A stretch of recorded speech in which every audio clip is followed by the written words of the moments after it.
what's up, Skywalker here with Imagination Creation Films, and today we are talking about this, the Irix 21mm full-frame cinema lens, proving that, once again, you're going to have to get to 21 to get to the good stuff.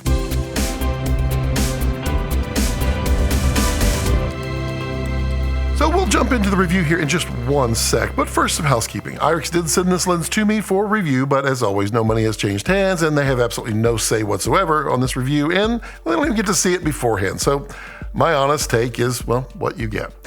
And while you're in the getting mood, get on down there to the subscribe button and be part of the fun. If you really want to be part of the fun, maybe become a channel member and enjoy all those fun perks, like getting to see this review before it's released, outtakes, fun clips, and, well, general happiness, like our newest producer level member, Greg Caradis. Thanks, Greg. So pull up a full apple, let's chat here. This is Irix's newest lens, the 21mm T1.5 full frame cinema lens. It has an image circle that is 43.3 millimeters, like its siblings, and it doesn't seem to vignette on any full frame sensor that I have. Now, it has a 0.8 mod 32 pitch lens gears with 180 degrees of rotation on the focus and about 75 degrees for the iris. And the rotation is smooth and fluid, as you would expect on a sitting lens. Its close focus is just under 12 inches, or for our friends that don't use a clock as a unit of distance measurement, that's 29.9 centimeters. The iris goes from T1.5 to T16, and it has, well, a very massive and ever so slightly bulbous front element. Sorry, Manatee, this element's not going to be your cup of tea. And because of the size and the shape of that front element, you don't get a front filter threads, but you do get that standard 95mm external front diameter that matches all the other lenses. So yeah, it has a removable lens support foot, so you can, well, support those lenses, like supporting those filmmakers sharing these reviews. There are 15 elements in this lens, making it weigh in at just under 2.5 pounds. And of course, the lens gears match up with the other Irix lenses, so lens swaps are, well, fast. It's available in many lens mounts: PL, EF, RF, Micro Four Thirds, Sony E mount, Leica L mount, Nikon Z mount. And as I always seem to like to do at the beginning of reviews, a little spoiler of how I feel about it. But today I'm feeling a little rebellious. No, just kidding. I dig it. I really dig it. So I've talked about Irix build quality over the past few years and what they've learned and how they apply it to new designs. And, well, this one is exactly one of those.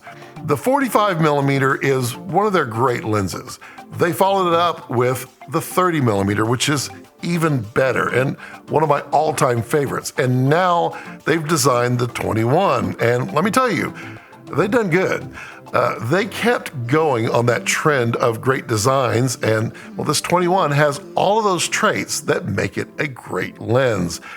So, as I've said before, I'm not a huge fan of wide-angle lenses, and I prefer shooting just, a little tighter in most of my stuff. But this is one of those that, well, it kind of has my creativity flowing. It has a couple of unique traits that, well, I just dig. And on Red Komodo or Super 35 stuff, it's not actually that wide, and it just looks great. But for the shots that I'm using on this review, I am using the full-frame Sony a7S III because, well, full-frame lenses, well, they need to be tested full frame to show their strengths and weaknesses. So right off the bat, this is a sharp lens, like pretty darn sharp, but it also has a beautiful bokeh. Now, couple that with the close focus, well, and you get this pretty nice look. It's not what I would call a very creamy bokeh. Don't confuse it with that kind of super creamy pretty bokeh.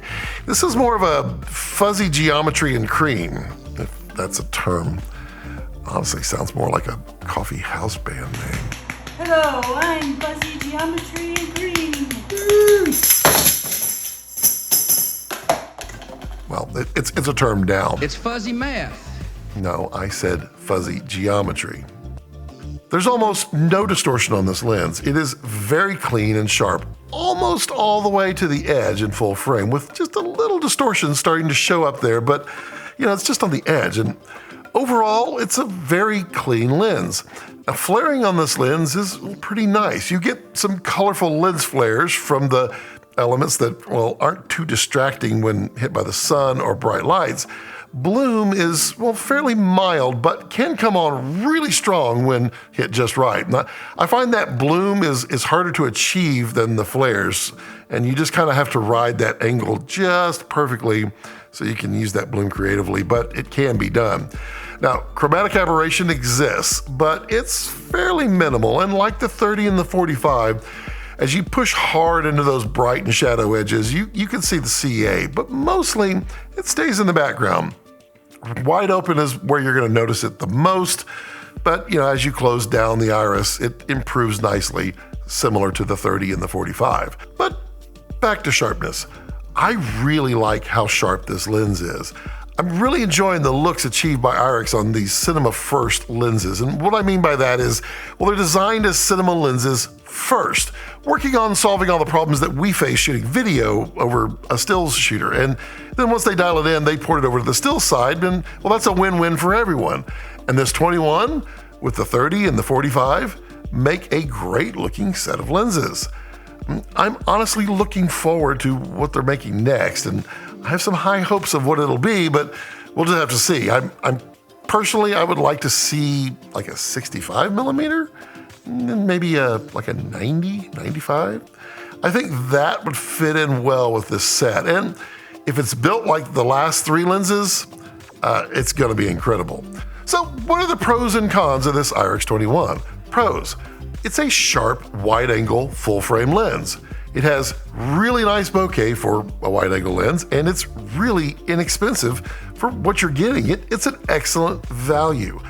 Cons: there's no front filter threads, and sometimes you just want to throw on a filter, or maybe you need to stack it. And honestly, with the bulbousness of this lens, it's just not going to happen.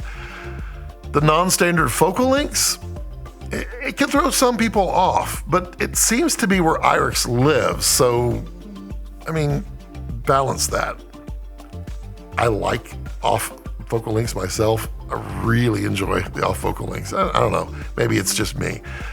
The last con is, there's a very slight distortion on the edges of the frame, but it's pretty minuscule. You won't find it on a Super 35, and it just starts to appear on full frame, just ever so slightly. The flaring, I'd put this here because some people just don't like flaring, and I understand. I don't like busy flaring. This is not busy, but it is extra colorful, which some might find off-putting. I can handle the extra colorful more than the busy myself, and so I put flaring in the cons, but ultimately, you just need to be the judge of it and, see if you like these flares or not. It's completely up to you, as should be every lens that you look at. So that's the review. What do you think of the Irix 21? Do you think it's as good as I'm saying it is? Let me know in the comments down below. I honestly would really like to know what you think of it. If you've shot with it before, what did you think? Or if you're just reviewing the footage that I've posted in this, let me know. Let me know what you thought about it. I care. You care. Let's all care together. And, as always, as I like to leave it, don't let your passions center around your life. Let your life center around your passions.